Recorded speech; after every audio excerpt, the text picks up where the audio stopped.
Bonjour et bienvenue sur ZenZone TV, la chaîne télé santé, forme, médecine douce et bien-être sur laquelle vous êtes définitivement bien. Aujourd'hui, dans l'interview thérapeute, j'ai le plaisir de recevoir Marie Yelaya. Bonjour Marie. Bonjour. Alors, définissez comme une thérapeute holistique, on va donc en parler. Vous dites également qu'enfant, vous étiez très stressé au point d'en avoir des TOC. Et enfant, vous découvrez votre magnétisme. Comment ça s'est passé, Marie? Alors, enfant, j'ai toujours été attirée par les domaines un peu de l'invisible, mais c'est plus à l'adolescence en fait que je vais comprendre enfin ce que c'est que le magnétisme parce que je vais me réveiller le matin avec une sensation de pchit dans les mains. Alors, je sais, pchit, c'est un peu rigolo, mais c'est comme ça que je le vis à l'époque. J'ai vraiment quelque chose qui pulse dans ma main et je sens que c'est comme un fluide qu'on ne voit pas. Et au collège, on me parle toujours d'un garçon qu'on me prend pour mon frère parce qu'il a le même nom que moi. Et je ne connais absolument pas cette personne et je dis non, je n'ai pas de frère. Et il faudra attendre des années pour que sur un chat national, je finisse par tomber sur un homme qui a grandi depuis et avec qui je vais parler et qui va me dire, lorsqu'on échange à propos de nos passions sur justement ces mondes de l'invisible, me dit, mais en fait, ce que tu ressens dans tes mains, c'est du magnétisme et tu peux aider les gens à soulager leur douleur avec. Et au fil de la conversation, je vais me rendre compte que, en plus de ça, cette personne qui est née le même jour que moi, c'est le garçon qui était au collège et que je n'avais jamais vu, que tout le monde prenait pour mon frère. Donc, petite coïncidence rigolote. Voilà. Oui, on dit toujours que le monde est petit et à juste Oui. titre. Alors, ce magnétisme, Marie Yelaya, comment vous l'avez développé? Est-ce que vous avez suivi une formation? Ça, c'est pas venu complètement tout seul. On a tous du magnétisme qu'il Ouais. faut développer, apprendre à développer.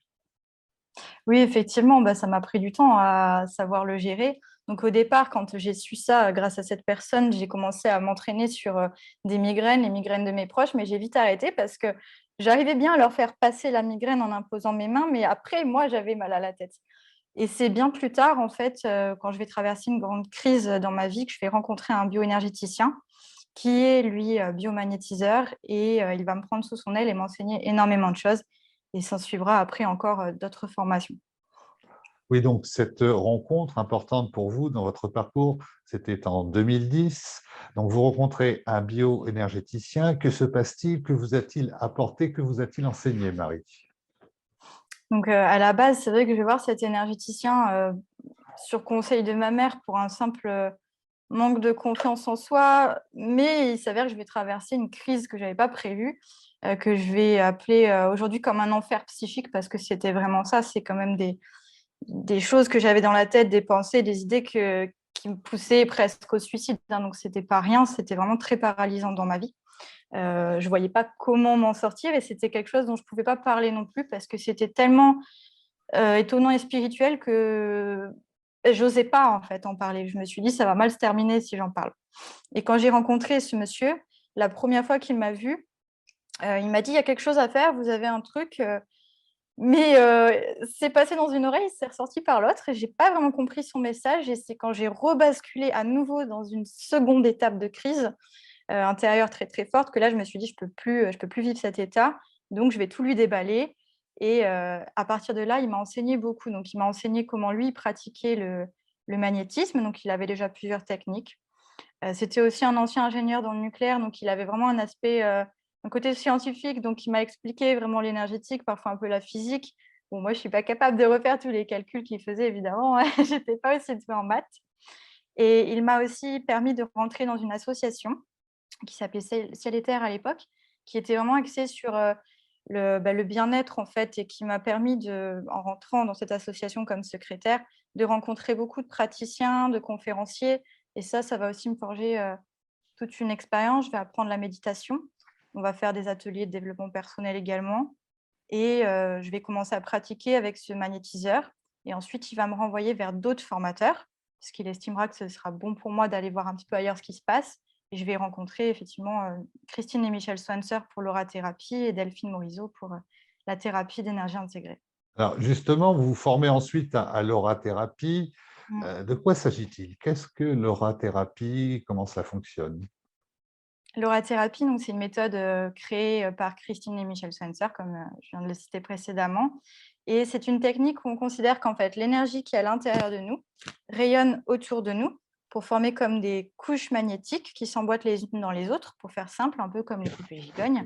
Et la première couche va notamment nous permettre de nous protéger des matrices de maladies, des douleurs. La deuxième va être beaucoup plus axée sur l'émotionnel, la troisième sur le mental, les pensées. Bien sûr, il y a d'autres couches, mais en aura-thérapie, on va déjà beaucoup travailler sur ces trois-là qui sont quand même hyper importantes et très sollicitées. Et on va venir, donc, dans un premier temps, recentrer ces couches auriques, parce que la personne, peut-être qu'elle a été bouleversée, elle a eu un accident, un choc physique. On va donc la remettre en place, cette aura. Ensuite, on va vraiment la dégager de toutes les formes nuisibles, pesantes, lourdes.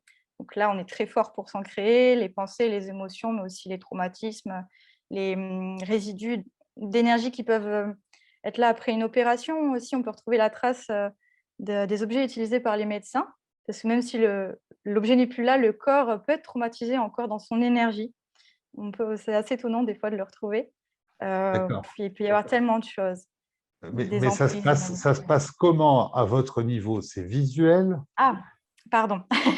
Donc non, je ne vais pas forcément voir, l'aura, je vais la ressentir à travers les mains, en fait. Puisque j'ai cette capacité de sentir les fluides magnétiques, on va vraiment scanner l'aura avec la main et retrouver les creux, les bosses, les perturbations, les enlever ou réparer l'aura qui s'est peut-être, fissurée.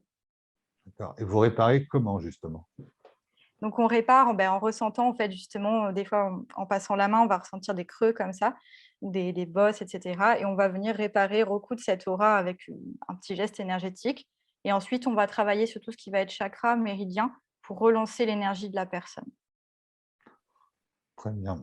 Alors, à quel moment, quelle année vous décidez de vous installer en tant que thérapeute holistique, d'accompagner, d'aider les gens qui viennent vous voir? Ça s'est passé comment? C'était quand? Alors c'était en fin 2014 que je décide de vraiment créer mon entreprise, sachant que j'avais déjà exercé bénévolement, avant. Et je fais ça à cette date-là parce que tout simplement, je termine mon master audiovisuel, ce qui avait rien à voir à la base. Et ça me passionne tellement que je me pose pas de questions, en fait. Je me lance, voilà. Alors, vous aimez les voyages, Marie, vous en avez fait Mmh. plusieurs, notamment des voyages initiatiques. Où êtes-vous allée? Alors, le premier grand voyage initiatique que je vais faire, c'était en Californie avec, la coach et auteure, Dominique Clerc-Germain, qui s'intéresse beaucoup à la loi d'attraction et à certaines énergies aussi, comme les rayons. Et on va partir ensemble à San Francisco et aussi au Mont Shasta, et c'était vraiment ce lieu à la base que je voulais, aller voir. Je ne sais pas si vous connaissez? C'est une montagne, qui est un peu célèbre à cause des énergies, non? Alors, le Mont Shasta, voilà, il est connu parce qu'au-dessus, il y a des nuages qui se forment, qui ont des, formes de soucoupes volantes. Bien sûr, c'est expliqué, hein, scientifiquement, mais on considère qu'en fait, il y a une énergie dans la terre, dans le lieu qui est très particulière, et c'est vrai qu'en allant là-bas, il y a plein de boutiques, autour de ça qui ont fleuri, que ce soit des pierres. On voit que c'est un lieu qui attire les gens pour ça. Et pour y avoir été, c'est vrai qu'on sent beaucoup d'apaisement là-bas. Je pense qu'il y a réellement quelque chose qui se passe, et j'aurais vraiment la surprise de me rendre compte que pendant que je suis dans cette région, alors que je pense à quelque chose, que je souhaite quelque chose, dans les minutes qui suivent, ça se matérialise. C'est assez, dingue à vivre. Voilà. D'autres voyages?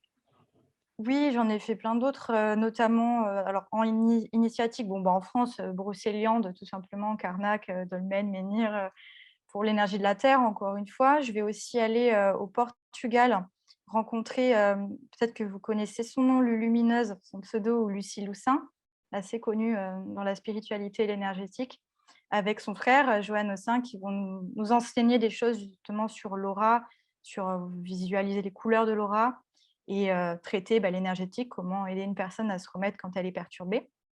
Et finalement, c'est tout le road trip qu'on va faire autour avec, 2 personnes que je ne connais ni d'Ève ni d'Adam, qui va aussi être très initiatique, parce qu'on va faire des rencontres, très, philosophiques, j'ai presque envie de dire. Et parfois, le maître, et l'enseignant se cachent aussi partout et pas forcément que dans le stage. Je vais aussi vivre, d'autres voyages, qui sont pas forcément initiatiques à la base, mais qui vont l'être de par les lieux visités, l'énergie de ces lieux, les mémoires, les rencontres. Je pense notamment à la Grèce, l'Écosse, où on se rend compte qu'on a beaucoup de chance quand même, en France, c'est que des fois on s'en rend pas compte. Marie Yelaya, pardon. Vous dites avoir passé beaucoup de temps dans l'univers céleste et que vous aspirez maintenant à redescendre. J'imagine que c'est sur Terre. N'est-ce pas un peu irrationnel tout ça? Alors, est-ce que c'est irrationnel? C'est une bonne question.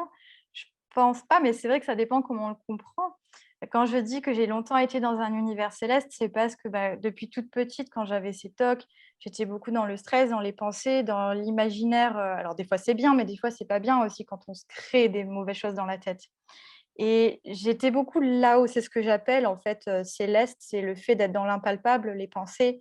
Quand j'ai découvert le magnétisme aussi, c'était génial, mais j'ai eu l'impression que ma vie basculait un peu dans un monde d'Harry Potter parce qu'aujourd'hui, c'est vrai que le yoga, la sophro, tout ça, les énergies, c'est en plein essor, mais à l'époque, c'était encore très tabou et du coup, ça pouvait un peu faire peur ou ça pouvait aussi, bah, nous questionner et nous demander d'avoir un peu la foi parce qu'il fallait bien croire en ce qu'on faisait quand même et à un moment donné, en plus, j'étais très jeune à cette période-là, j'aspire à redescendre parce que je me dis: «Bah, voilà, je suis jeune, j'ai aussi de vivre une vie j'ai envie de vivre une vie normale quoi, comme les mes amis» et je perds des amis en plus à ce moment-là parce qu'ils comprennent pas forcément ce que je traverse et donc j'en reviens un petit peu, bah, à l'univers un peu plus concret, la vie de tous les jours, et au fil de ma pratique, je vais me rendre compte que le corps et l'esprit ne sont pas, dissociables et j'ai vraiment envie de comprendre le corps, parce que je vois bien qu'il y a des dysfonctionnements chez les gens qui viennent et donc je vais me pencher vers l'étude du corps, des plantes, des choses qui sont très concrètes et pour le coup très tangibles. Donc aujourd'hui, vous avez complètement les pieds sur terre, Marie. Alors, vous aimez les formations. Vous prolongez Oui. vos précédentes formations par une formation en PNL, programmation neuro-linguistique. Vous vous formez Mmh. à la naturopathie et à la phytothérapie, vous venez de le dire. Et justement, à cette occasion, vous nouez deux partenariats avec deux laboratoires, le laboratoire Royal et JZ. En quoi consistent ces partenariats, Marie? Alors c'est vrai que c'est beaucoup auprès de ces 2 laboratoires, la Royale et JZ, que je vais, continuer à étudier, à apprendre beaucoup de choses, donc notamment en naturopathie et phytothérapie. Donc le laboratoire La Royale, c'est un laboratoire qui est à la base, spécialisé dans les produits de la ruche, mais qui a une gamme très, très large en fait au niveau phytothérapie, phytembryothérapie, donc là on va être sur des macérats de bourgeons. Bon je ne vais pas citer toute leur gamme parce que ce serait très long. Ça va me permettre de traiter, en fait, les problématiques des gens qui viennent me voir directement dans le physique. Bon, par exemple, une problématique qui revient souvent, ça va être le système intestinal et ça, bon, je peux envoyer de l'énergie, d'accord, mais il faut quand même traiter le terrain de la personne et ça, on va le faire avec des plantes et des remèdes bien spécifiques. Et le laboratoire Gisèle, c'est un petit peu différent puisque là, c'est un laboratoire de médecine chinoise à la base, donc de pharmacopée chinoise. Ce sont les remèdes de plantes utilisés dans la médecine chinoise, qui d'ailleurs représentent 70 de la pratique de la médecine chinoise. Et on a la chance d'avoir l'expert Yulin, qui est directeur de ce labo, qui est un expert au niveau européen, très reconnu en Chine aussi, et qui nous permet bah, d'aider les gens grâce à ces remèdes-là afin de corriger en fait ce que nous on va identifier comme vide de yin, vide de yang chez la personne, c'est-à-dire des déséquilibres énergétiques sur certains organes ou sur certains méridiens. Donc le but, c'est à la fois de traiter l'énergie de la personne, mais aussi bah, des choses bien concrètes, bien physiques, comme par exemple des rhumatismes, des douleurs ostéo-articulaires, etc. Ce sont deux laboratoires français? Alors non, le laboratoire Gisèle est français, le laboratoire La Royale est suisse. Parfait. Donc, alors aujourd'hui, Marie Elaya, qui êtes-vous concrètement? C'est une vaste question. Je dirais aujourd'hui que je suis un peu comme un tuyau. J'aime bien cette image parce qu'au final, dans ma vie, je suis un peu un passeur. L'énergie circule à travers moi, je la redonne. Bah, dans la vie de tous les jours, c'est un peu pareil, on laisse, circuler nos bonnes qualités pour essayer de les transmettre aux autres et puis, au niveau des plantes, c'est un peu pareil parce que finalement, je suis qu'un passeur quand je conseille les remèdes. Je ne crée pas, je ne vends pas ces plantes, mais je les passe. Et également, je dirais un peu comme un lotus parce que le lotus, il prend ses racines dans la boue et clairement, j'étais bien dans la boue avec les angoisses, le stress et tout ça et j'ai dû vraiment, faire ce cheminement pour remonter à la surface du lac et déployer, ce que je suis, mon potentiel à la surface et le but, c'est d'entraîner les autres, à faire la même chose, avec leur vie personnelle, bien sûr et leurs aspirations. Donc, avec l'ensemble de vos techniques, de vos thérapies, de vos spécialités, Marie Elaya, vous avez créé, développé une technique, une méthode qui vous est propre. Oui, au fil du temps, je me suis rendu compte que pour certaines personnes, c'était pas forcément, nécessaire de passer par des procédures, complètes comme voilà, comme ce que j'avais pu apprendre, que parfois on pouvait aller plus vite. Et donc, bah, j'utilise aussi cette technique maintenant que j'appelle mix, parce que c'est un mix de mes outils. Et je vais beaucoup traiter l'énergie du système nerveux, notamment tous les nerfs qui parcourent le corps. Je vois beaucoup les neurones, les actionne. Je travaille aussi sur l'équilibre des deux hémisphères du cerveau, l'énergie du système sanguin, lymphatique et les méridiens, bien sûr. Et encore une fois, l'énergie des organes, parce qu'en naturo, en pharmacopée, on revient toujours à l'énergie de ces organes, comme le rein, le foie, la rate, qui correspondent aussi à des émotions, bien sûr. Marie, nous avons pu nous apercevoir que vous étiez très présente sur les réseaux sociaux et notamment que vous aviez une chaîne YouTube que vous alimentez très régulièrement, chaîne YouTube avec 5000 abonnés, c'est déjà pas mal, chaîne YouTube qui s'appelle Marie Spiritualité et Développement Personnel. Que peut-on trouver, que peut trouver le spectateur sur votre chaîne YouTube, Marie? Alors, sur ma chaîne YouTube, actuellement, il y a beaucoup, d'audios, des audios de méditation ou de voyage intérieur. J'ai remarqué que c'est ce qui plaisait le plus visiblement. C'est des audios qui vont permettre, bon, soit de se relaxer pour certains, soit vraiment d'aller travailler son énergie. C'est des audios que j'ai construits un petit peu comme des séances énergétiques afin que les personnes puissent les utiliser pour se réharmoniser au quotidien.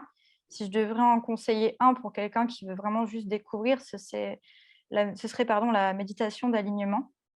Et ensuite, il y a aussi des vidéos plus thématiques, des replays de direct live ou des vidéos où j'explique un petit peu les énergies. Et là, à venir, des vidéos sur des remèdes pour les maux du Voilà. quotidien. Donc, allez faire un tour sur la chaîne YouTube de Marie Yelaya, chaîne YouTube, je vous le rappelle encore, Marie Spiritualité et Développement Personnel. Donc, Marie, quels sont vos modes de consultation? Comment consultez-vous? Et puis, pour quelles problématiques les gens peuvent venir vous contacter, vous consulter? Alors, je consulte sur place en cabinet à Talence ou bien à distance en visio, Skype, WhatsApp, Zoom ou téléphone. Et on peut venir me voir pour pas mal de problématiques maintenant. Pour les problématiques vraiment psycho-émotionnelles, qu'on ait eu des traumatismes, voire des abus sexuels, c'est un motif de consultation assez récurrent. Ça peut être aussi pour les enfants, les ados, le stress à l'école, la pression qu'ils peuvent se mettre. On peut aussi retrouver des gens qui ont vraiment une problématique de fatigue, une fatigue chronique notamment, des personnes qui ont des problèmes de soucis digestifs. Et après, on va traiter aussi tout ce qui est de l'ordre vraiment physique. Je vous remercie. Alors, donc, si vous regardez cette interview thérapeute de Marie Yelaya sur YouTube, par exemple, eh bien, je vous invite à vous abonner à la chaîne ZenZone pour ne pas rater les prochaines interviews. Pour retrouver Marie Yelaya, le site marieyelaya.fr s'affiche ici, un lien dans la description de l'interview de la vidéo. Marie, je vous remercie d'avoir accepté notre invitation sur ZenZone TV. Ben, merci à vous.